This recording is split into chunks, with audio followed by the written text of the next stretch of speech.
Over the weekend, Liverpool took on Everton in a Merseyside derby where they came out victoriously, giving Liverpool a perfect start to the season, going 5 games unbeaten. And this was David Moyes' 21st time facing Liverpool and losing. I would just give up at that point. But yeah, he has never won against Liverpool. But the first half, Liverpool were very dominant on attack, high press, all going attack, and scoring in the first 10 minutes with having 58% ball possession and XG of 69, having 6 shots on target, no, 6 shots on goal, 2 on target, while Everton only had 42% ball possession with a 54 XG, and 5 shots on goal, only 1 on target. Then the second half, personally, Everton was better than Liverpool in both on defense and attack. They were all attack, high press, trying to get something back, which they actually did with Jack Wilshere cross to Guayana. But that wasn't enough to win the game, so the game ended 2-1 to Liverpool. Then another game that took place was Brighton took on Spurs, where Spurs went down 2 goals in the first 30 minutes, putting pressure on Spurs. But Richardson came on the rescue with a goal just before the halftime, giving Spurs for giving Spurs hope for a comeback. In the second half was all Spurs, heavy press, all attacking, trying to find equalizer, which they eventually which they finally found from an own goal of Xavier Cross to Van Heck, which gave Spurs their second goal.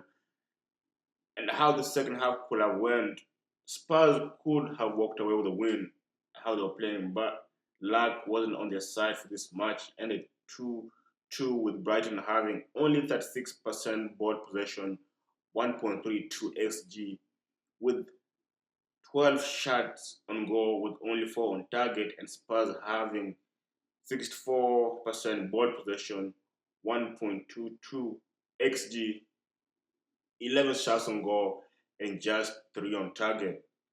Another big game that happened this weekend was Man United vs Chelsea. Both teams off to a horrible start, if I do say so myself. Both teams needed a victory bad. And what would you expect? Nothing but chaos in this game.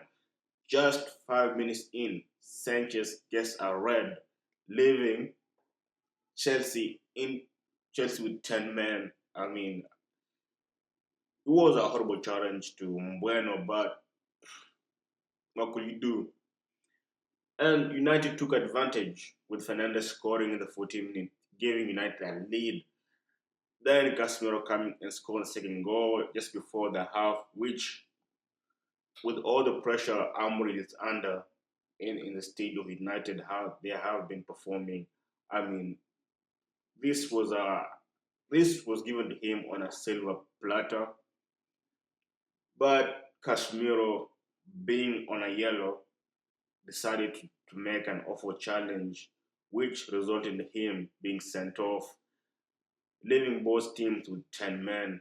And now we're back to 10v10.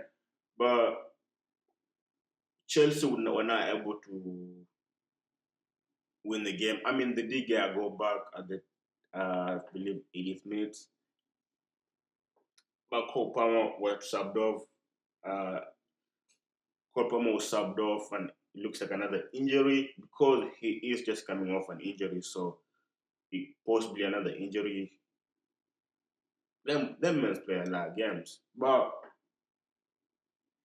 the game ended 2-1 with United having foot one ball possession with a 1.84 xG, 11 shots on goal, just 4 on target, while Chelsea had 59% ball possession, 0.43 xG, 5 shots on goal, but just 1 on target. And arguably the biggest game of the weekend, it has to be Arsenal against Man City, where we saw Pep Guardiola park the bus.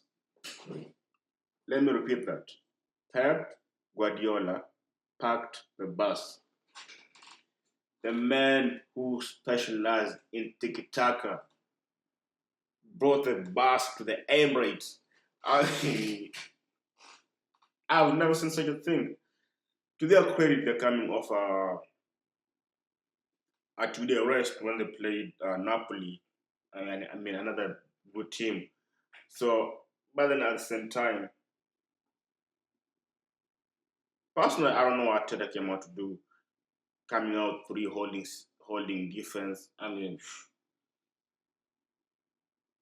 but second half, first half of the City. I mean, first half City got Arsenal lacking, and Haaland with the pace got a goal for City to put City up one. There was much you can do in that position. I mean, he is arguably the best striker in this generation. And the Arsenal were all the way in City's half when Hajira had the ball running towards Saliba had no choice. But so giving so Haaland scored, giving us Man City a 1-0 goal against Arsenal. And after that, City went on defense, parked the bus, 10 men behind the ball at all time. And now this is the second half is when Arteta makes changes to bring in attackers, but City defense was impeccable. I mean, it was until the 93rd minute when Martinelli found an equalizer, but it was, I think, 40 minutes of just attack, attack, attack. But the bus was packed, and big ups to everybody who played the game. There's a last scrutiny on Arteta if Arteta came to draw, because Arteta in these big games he comes to draw, and you can always tell by the lineup.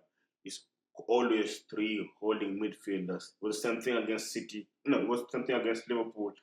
Then today against City. So I never know what Arteta's game plan is, but both teams came off with a 1-1, which gave Liverpool a better chance, because now I think the 6 points clear. So the table is looking. Let me see how the table looking. So now the table is Liverpool is at first with 15 points. Arsenal and Tottenham and both fours are tied on 10. Chelsea's at 6 with 8. I mean, it's like five teams tied on 8. United and the rest are tied at 7. Then you got Wolves, West Ham.